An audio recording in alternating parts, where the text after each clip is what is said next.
This 6 month, after completion of 6 month, that is from April to September, the division ప్రస్తుత ఆర్థిక సంవత్సరంలో Waltair railway division మొదటి 6 నెలల కాలానికి అసాధారణ ప్రగతి సాధించింది. ఏప్రిల్ నెల మొదలు సెప్టెంబర్ మాసాంతం వరకు సరుకు రవాణాలో 39.18 మిలియన్ టన్నులు చేరవేయగలిగాము. ఇది 2023-24 ఏడాదికి సరిగ్గా ఇదే కాలంతో పోలిస్తే 10% కన్నా ఎక్కువ. ప్రతిరోజు 60 రేక్లు నడపడం వల్ల ఈ ఘనత సాధ్యమైంది. సరుకు రవాణాలో గడిచిన 6 నెలల కాలానికి వాల్తేర్ రైల్వే డివిజన్ 4,800 కోట్లకు పైబడి ఆదాయాన్ని పొందింది. ఇది 2023-24 ఆర్థిక సంవత్సరంలో మొదటి 6 నెలల కాలంలో సాధించిన దానికన్నా 12% అధికం. ఒక్క సెప్టెంబర్లోనే ప్రతిరోజు 62 రేక్లను నడిపి అరుదైన ఘనత సాధించాము.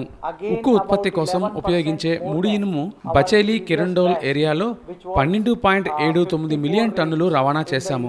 ఇది గత రికార్డుతో పోలిస్తే 21% అధికం. గత ఏడాది కన్నా 25% ఎక్కువ. ఇక వాల్తేర్ రైల్వే డివిజన్ పరిధిలోకి వచ్చే Nagarnar steel plant, Utkal alumina international, Gangavaram port, RINLలకు చేసిన సరుకు రవాణా సేవల్లో మెరుగైన వృద్ధి రేటును సాధించాము. నాగర్నార్ స్టీల్ ప్లాంట్ కు చేసిన రవాణాలో గత ఏడాది కన్నా 85% వృద్ధి కనిపించింది. ఉత్కల్ అల్యూమినా ఇంటర్నేషనల్ కు అల్యూమినియం పౌడర్ రవాణాలో 25%, గంగవరం పోర్టుకు గత సంవత్సరంతో పోలిస్తే 24% వృద్ధి.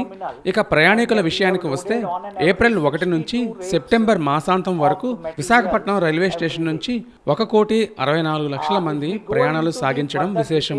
వీరి నుంచి రైల్వేకు వచ్చిన ఆదాయం 426 కోట్ల రూపాయలు. విశాఖపట్నం కోచింగ్ డిపో దేశంలోనే 5వ అతిపెద్దదిగా నిలవడం గర్వకారణం. అమృత్ భారత్ స్టేషన్ల పథకం కింద వాల్తేర్ డివిజన్ పరిధిలో 15 స్టేషన్లకు అవకాశం రాగా వాటిలో విశాఖకు దగ్గరగా ఉన్న దువ్వాడ, సింహాచలం రైల్వే స్టేషన్లు అత్యాధునిక వసతులతో తయారవుతున్నాయి.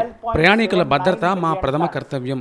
RPF తో సహా ఇతర ఏజెన్సీలతో కలిసి సమన్వయంతో పనిచేస్తున్నాం. రైల్వే యాక్ట్ ఉల్లంఘించిన వారిపై గత ఏడాది జనవరి నుంచి సెప్టెంబర్ వరకు నమోదైన వివిధ కేసుల సంఖ్య 1200. వీటిలో గత ఏడాది మత్తు పదార్థాల రవాణాపై నమోదైన 121 కేసుల్లో 2,86,00,000 రూపాయలు విలువైన సరుకును రికవరీ చేశాము. ప్రస్తుతం ఈ ఏడాది 3,80,00,000 విలువ చేసే గంజాయిని స్వాధీనం చేసుకున్నాం. క్లీన్లీనెస్, సివిక్ సెన్స్ లోపించిన ప్రయాణికులపై నేషనల్ గ్రీన్ ట్రిబ్యునల్ ఆదేశాల మేరకు రైల్వే భద్రతా దళం గత ఏడాది జనవరి నుంచి సెప్టెంబర్ వరకు 6,000 కేసులు నమోదు చేసింది. ప్రస్తుతం అది 5 రెట్లు పెరిగింది. అంటే 30,000 కేసులు నమోదు చేశాము. ఇక రైళ్లపై రాళ్లు రువ్విన సందర్భంలో గానీ, కేబుల్స్ ను కత్తిరించే అల్లరిమూకల విషయంలో గానీ తాము తీవ్రంగా ఉంటున్నాము. గత ఏడాది వాల్తేర్ డివిజన్ పరిధిలో రాళ్లు రువ్విన ఉదంతంపై 20 కేసులు నమోదు చేశాం. ప్రస్తుతం అవి 5కు తగ్గాయి. సమస్యాత్మక ప్రాంతాల్లో RPF దళాలు ఇంటెన్సివ్ ప్రోగ్రాంలు నిర్వహిస్తోంది. స్థానిక నాయకులతో కలిసి ఇటువంటి సంఘటనలు పునరావృతం కాకుండా చేస్తున్నాము. సమస్యాత్మక ప్రదేశాల్లో సోలార్ CCTV కెమెరాలను పెద్ద ఎత్తున ఏర్పాటు చేసి పరిస్థితులను అదుపులోకి తీసుకొస్తున్నాం. రైల్వే సిగ్నలింగ్ సిస్టంలో కీలకంగా ఉన్న కేబుల్ వ్యవస్థను, విద్యుత్ లైన్లను దెబ్బతీయాలని చూసే వారిపై కఠినంగా వ్యవహరిస్తున్నాం. వీటిని కత్తిరించి రైలు ప్రయాణాలకు అంతరాయం కలిగించే వారిపై చట్టపరంగా చర్యలు తీసుకుంటున్నాం. which are running from other part but they are also coming to Visakhapatnam and the passenger from this area are using those special trains. So these 22 number of trains are running for different area and we will provide you that list as well.